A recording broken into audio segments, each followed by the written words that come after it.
अस्सलामुअलैकुम दोस्तों, मेरी आई दी वीडियो आ कपाह दी। माशाअल्लाह कपाह J5B काश्त कीता सी ते माशाअल्लाह बहुत ज़बरदस्त आ। सारी कपाही बंदे तो वड्डी कद कर गई आ ते बारिशां दी वजह तो इत्ते फल नूं नागा नहीं पिया। अलहमदुलिल्लाह माड़ा मोटा फल किरिया वा ते अक्सर फल जिहड़ा है आपदा बचा गई आ देखो एकड़ दे अध मैं थानू दिखा लैंदा आ मुढ़ तो देख लो। अलहमदुलिल्लाह पहले पत्ते तो फल लगा अध विचाले थोड़ा ये फुल देखो थोड़े फुल घेरा किया तो दोबारा उदा ही आपदा फल चक्कन डई आ देखो माशाअल्लाह।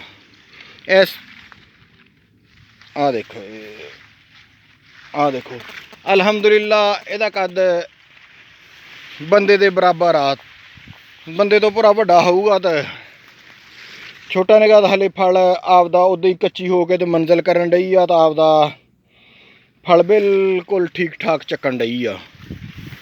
मैं थानू कैमरे तो दिखालदा कैमरा उल्टा करके मोबाइल उल्टा करके थानू दिखालदा आपदा देखो।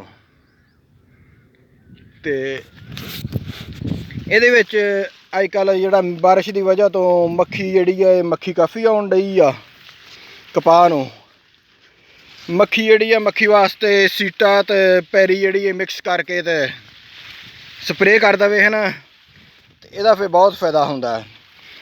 ये जिहड़ी है आपदा 3-4 घंटे रिजल्ट दे दिंदी है। तो फिर ये कपाह जिहड़ी आ बारिश तो बाद काली हुंदी वो काली होणों बच जांदी आ।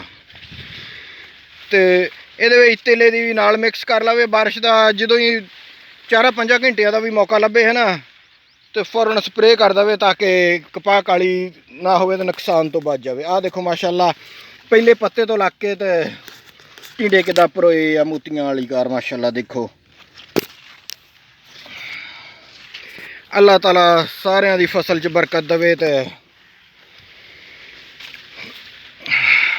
इस तरह दियां होर वीडियो देखने लई सारे दोस्त मेरे चैनल नूं सबसक्राइब कर लो, नाल घंटी वाले बटन नूं भी नप दिओ। जज़ाकुमुल्लाह खैर।